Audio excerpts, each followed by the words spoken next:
Hello दोस्तों, welcome to my channel prefinity. This is the last part of our environment PYQ series. ये उसका last part है। ये ESC GS के PYQ हैं जो 2017 से लेकर के अभी तक आए हैं। सो इसको मैं भी कवर करूंगा और मैं लास्ट में जितने भी पार्ट हो गए हैं सबको एक मर्ज करके कॉमन वीडियो भी डाल दूंगा। But that is not guaranteed, but yes सारे पार्ट आपको मिल गए हैं। आप इसको 2 बार देख लीजिए, उसके अलावा आपको इन्वायरमेंट करने की जरूरत नहीं है पीवाईक्यू से। देखिए, Rotterdam convention deals with reducing nuclear waste, weapon stockpiles, limit the use of toxic chemicals.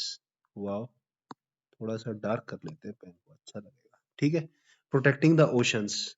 Okay, banning human, देखो ह्यूमन क्लोन बैनिंग ये सबसे वेग है, इसमें इसका कोई रोल नहीं है। इसको भी थोड़ा लेते हैं। हाँ, ओके। देखो, प्रोटेक्टिंग द ओशंस ये तो मुझे मतलब फर्जी सा लग रहा है। ये भी ह्यूमन क्लोन, देख ह्यूमन क्लोन तो फर्जी है, इन्वायरमेंट से रिलेटेड ही नहीं है। देखो, न्यूक्लियर स्टॉक पाइल्स रिड्यूसिंग नहीं है, ऐसा कोई ज्यादा बड़ा है नहीं है कोई ऐसा इसके लिए कन्वेंशन। देखो, टॉक्सिक केमिकल्स डंपिंग होती है, टॉक्सिक केमिकल्स की थर्ड वर्ल्ड कंट्रीज में, अफ्रीकन कंट्रीज में, बड़ी बड़ी कंट्रीज करती है। तो ये एक बहुत इंपॉर्टेंट बड़ा इशू है और ये पता होना चाहिए। इसमें रोटरडैम, बेसल, नगाया, क्योटो और जो और भी कन्वेंशंस हैं, ठीक है, ये आपको याद होने चाहिए। मीनामाटा, ये सब जितने भी हैं। Then Minamata convention is related to mercury, Japan में आया था। तो this is easiest question, methyl mercury.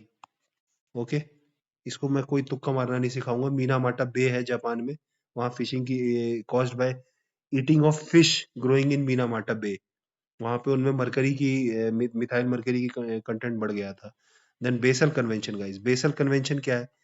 Basal convention it is again वही transboundary movements of hazardous waste, transboundary movements of hazardous waste. मतलब इसमें मैं आपको ये नहीं बताने वाला कि कैसे तुक्का मारना है, ये आपको याद होनी चाहिए। बहुत ही ज्यादा स्टैटिक एंड बेसिक है। इसकी एक वीडियो है मेरी वाली, मेरी वीडियो अगर जिसने देखी है तो उसको कोई प्रॉब्लम नहीं होनी चाहिए ऐसे क्वेश्चन को टैकल करने में। Indian standard for pollution measurement and prevention, नहीं, फर्जी लग रहा है। देखो, इंडियन स्टैंडर्ड 2 इंटरनेशनल है और देखो कन्वेंशन है, और फिर 3 स्टैंडर्ड बोल रहा है, एक गाइडलाइन बोल रहा है, तो ऑड वन आउट भी चलता है कभी कभी। Indian standard for disposal of municipal and industrial waste, international standards. देखो, बेसल कोई कन्वेंशन हुआ है तो इंटरनेशनल तो हुआ ही होगा ना, समझ रहे हो? तो ये तो फर्जी है। इंडियन वाले international standard for categorise pollution. अरे कैटेगराइज तो ये तो बहुत ही ज्यादा मतलब ऐसी होगी। तो ट्रांस बाउंड्री मूवमेंट एक मेजर भी लग रहा है, देखो अलग सा भी लग रहा है, बट बाकी ये याद होना चाहिए। देखो, CMS COP13 कहाँ हुआ था? Convention for migratory species, convention of migratory species of wild animals in 2020 कहाँ पे हुआ था? 13th मीटिंग हुई थी। तो CMS COP13, इसके बारे में बताना है। ये क्वेश्चन आया था 2021 में।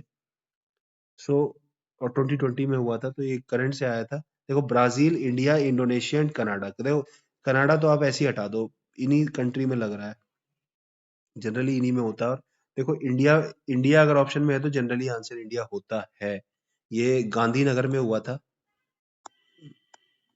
गांधीनगर में हुआ था, गुजरात में।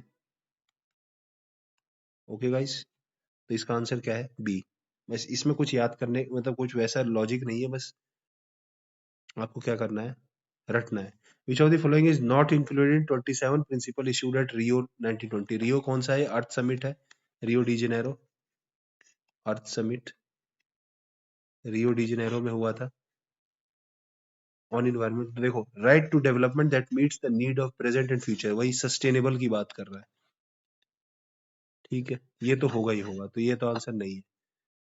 Right to safety from natural disaster, कुछ अजीब ही है। डिजास्टर से सेफ्टी कौन प्रोवाइड कर सकता है? Protection of environment in times of armed conflict, देखो कॉन्फ्लिक्ट होगा तो इन्वायरमेंट को प्रोटेक्ट करना हो सकता है। Youth mobilisation for global partnership, SDG, SDG के जो गोल्स है ना 1 to 17, उसको पढ़ोगे तो उसी में से कई कई पॉइंट, ये एसडीजी का कोई सा गोल नहीं है। तो this is our answer B.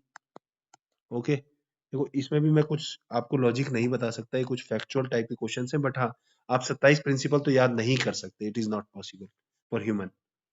Okay, तो इसका answer right to safety from natural disaster. थोड़ा अजीब सा ऑड वन आउट भी था, जब नेचुरल डिजास्टर से राइट, देखो राइट अजीब है, राइट नहीं मिलेगा आपको यार, फंडामेंटल राइट थोड़ी होगा, सरकार खुद नहीं सेफ हो पाती। क्योटो प्रोटोकॉल, क्लाइमेट चेंज, इसमें कुछ लॉजिक कुछ नहीं है, आपको दिमाग लगाना पता होना चाहिए। ये क्योटो प्रोटोकॉल 1997 से चला आ रहा है, इसमें दुनिया भर के पीवाईक्यू। देन ग्रीनफील्ड प्राइवेट, देखो greenfield and coldfield, cold privatisation, greenfield, देखो ग्रीन मतलब कुछ बेटर होगा, बेटर मतलब प्राइवेट सेक्टर का पार्टिसिपेशन बढ़ेगा। ग्रीनफील्ड प्राइवेटाइजेशन और incremental privatisation denotes encouragement to private sector in the areas reserved for public enterprise. Green है मतलब। Cold privatisation refers, the cold मतलब कोल्ड ब्लडेड टाइप का, refers to measures taken to distance public enterprise from the government. कुछ अजीब सा लग रहा है बट दोनों answer, both the statements are correct. Okay, तो answer is C. Okay, what is the answer? Answer is C, greenfield and coalfield. अब देखो इसमें एक्सप्लेन क्या करना है, इसमें एक्सप्लेन यही है कि यही इसके आंसर है, जो आंसर है वही दे रखा है। ओके, तो ग्रीनफील्ड प्राइवेटाइजेशन वही होते हैं जिसमें प्राइवेट सेक्टर का पार्टिसिपेशन को बढ़ाया जाता है, and cold privatisation means granting autonomy to public enterprises, MOU वगैरह साइन किया जाता है, मतलब ठीक है, दोनों answer is correct. Then venturi scrubber, ये अच्छा क्वेश्चन है, रिपीट भी हो सकता है। Device use to revert PM, particulate matter को रिमूव करेगा, कैसे रिमूव करेगा फ्रॉम एटमोस्फेयर। देखो वेंचुरी थोड़ा सा पढ़ा होगा, सिविल वाले भी कर सकते हैं। वेंचुरी मतलब, वेंचुरी एक ट्यूब टाइप का होता है जिसमें पानी जाता है और उसको कंप्रेस किया जाता है थोड़ा सा। तो ग्रेविटेशनल और सेंट्रीफ्यूगल फोर्स तो इसमें ऐसा कुछ होता नहीं है, इसमें तो वाटर से रिलेटेड होता है, water. Removal by electric charge particle, ये इलेक्ट्रोस्टैटिक प्रेसिपिटेटर में होता है ये वाला कंसेप्ट, ये भी नहीं होगा आंसर। ठीक है, सेंट्रीफ्यूगल में तो कुछ रोटेट टाइप का होगा, सेंट्रीफ्यूगल में ग्रेविटी, तो एक ही होगा एटोमाइज, इसमें वही वाटर को एटोमाइज किया जाता है और उससे पार्टिकुलेट मैटर को टकरा के, वाटर पार्टिकुलेट मैटर्स वाटर के एटोमाइज पार्टिकल पे वो हो जाते हैं paste, and then they settle. Okay, उसको रिमूव किया जाता है। Then which of the following is an iterative and evolutionary process for achieving sustainable development. देखो है तो सब कुछ, बट इंटीग्रेटेड कोस्टल मैनेजमेंट जो है ना वो न्यूज में था बहुत ज्यादा, और ये कोस्टल मैनेजमेंट जोन है ही सस्टेनेबल डेवलपमेंट के लिए, तो ये हमारा इसका आंसर हो जाएगा। अब गाइस इन्वायरमेंट के सारे पीवाईक्यू हो गए हैं, थोड़ा टाइम बचा है, let's have some discussion on strategy. देखिए इन्वायरमेंट का पीवाईक्यू मैंने आपको बता दिया, आप इसको देख लीजिए, पीवाईक्यू डन। अब आपके पास जितने भी दिन बचे हैं लास्ट के, इसमें क्या करना है ना गाइज, कई लोग होते हैं थ्योरी पढ़ने लग जाते हैं, पूरे पूरे नोट्स रिवाइज करने लग जाते हैं, not required. Seriously trust me, आप क्या करिए, पीवाईक्यू प्रैक्टिस करिए लास्ट 3-4 ईयर्स के, 3 to 4 ईयर्स के, उसमें जो आपको डाउट आया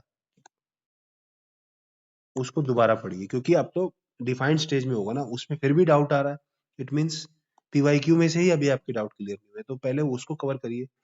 then short notes, short notes और फॉर्मूला रिवीजन। मेरे जो मैंने जो प्रेफिनिटी में आपको दिए हैं, कुछ नोट्स दिए हैं, तो उसमें गाइज मैंने नोट्स के साथ शॉर्ट नोट्स भी दिए हैं, तो आप उन शॉर्ट नोट्स को प्रिंट करिए, एक बंडल बनाइए और उसको अपने साथ एग्जाम सेंटर पे ले जाइएगा, उसको एग्जाम से पहले भी 1-2 बार सट सट सट सट, मतलब जिसे कहते हैं ना फास्ट फॉरवर्ड वे में पढ़ लीजिएगा। ओके, जीएस के लिए। और टेक्निकल के लिए, देखो टेक्निकल के लिए शॉर्ट नोट्स अभी पॉसिबल नहीं है मेरे लिए, बट मैं सोच रहा हूँ एक इनिशिएटिव करूंगा after this year, next for next year prelims करूंगा, then this year it is not possible, कि हर सब्जेक्ट के, मतलब जैसे मैकेनिकल के किसी अच्छे स्टूडेंट, कोई अच्छे सिलेक्टेड कैंडिडेट से पूछूंगा भाई आपके, मतलब I will ask some toppers only, some selected candidates या even non selected who have given mains interviews और गॉट स्कोर इन रैंक, कि भाई आपके पास अगर सब्जेक्ट वाइज शॉर्ट नोट्स हैं तो please give me and I will provide you in the group. Okay, मैं चारों ब्रांच के लिए कोशिश करूंगा कि शॉर्ट नोट्स को इंतजाम करूँ, I will say in Indian word जुगाड़ करूँ। Okay, I will try for you guys for next year prelims. This year, all the best.